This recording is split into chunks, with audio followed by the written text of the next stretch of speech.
My name is Cecile McLorin Salvant. I am a singer and sometimes a songwriter. I'm 25 years old. I am excited to announce the release of my upcoming album, which is called For One to Love.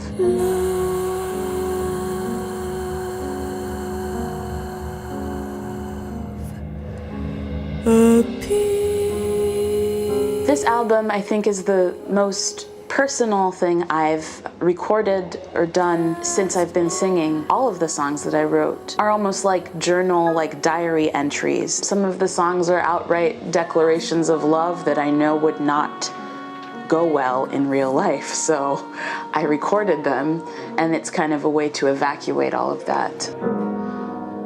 Sometimes I try to recall. I'm really inspired by a lot of the powerful women in the history of jazz, like Blanche Calloway, who was Cab Calloway's big sister and huge influence, Lil Hardin Armstrong, who was a piano player with Louis Armstrong and who was his wife. Why should a fella want a girl like her, a frail and fluffy beauty? I'm really fascinated with people. That's my favorite thing to paint or to photograph is how they interact and how they are when they're alone, how they are in groups. That's really something that's, for some reason, interests me. Her neck is no longer than a swan's. She's only as dainty as a daisy. I paint because I get bored on tour, and it's become the thing to do when I have an hour or two on a flight, and I'm able to sort of evacuate a lot of stress by doing that.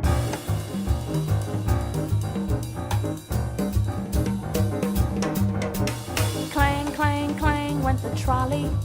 I knew I wanted to paint or at least do some kind of artwork for the album. I began to make this figure that is at the same time winking and smiling and crying. It seemed like it was the perfect embodiment of what the album was about. And as if it were planned.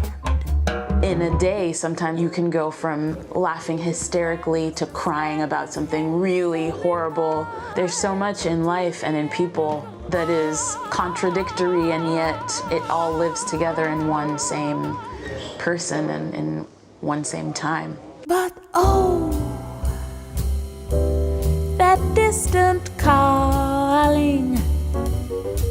What I would love to do is do a live album, but that's not in the books yet. This album, what was really important for me was that we would record it with no overdubs and with no edits. Now, we had to do a few edits, even though I didn't want them, but for it to be a living record of living people that are not perfect. So we were able to basically fulfill that wish of mine to make it in the moment. The mist must have it.